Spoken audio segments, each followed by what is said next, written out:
প্রাণের বিনিময়ে 1971 আমরা এই লাল সবুজের পতাকা অর্জন করেছি।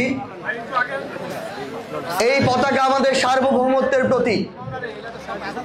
আগামী বাংলাদেশে যদি কেউ আমাদের এই স্বাধীন পতাকার দিকে, বাংলাদেশের সার্বভৌমত্বের দিকে আধিপত্যবাদের দৃষ্টিতে, শোষণের দৃষ্টিতে, স্বাধীনতাকে কুক্ষিগত করার দৃষ্টিতে বিন্দুমাত্র তাকানোর চেষ্টা করে, তাহলে 24-এর মতো আবারও আমরা ওই শকুনদেরকে রক্ত দিয়ে হোক, জীবন দিয়ে হোক আমরা মোকাবেলা করব, প্রতিহত করব।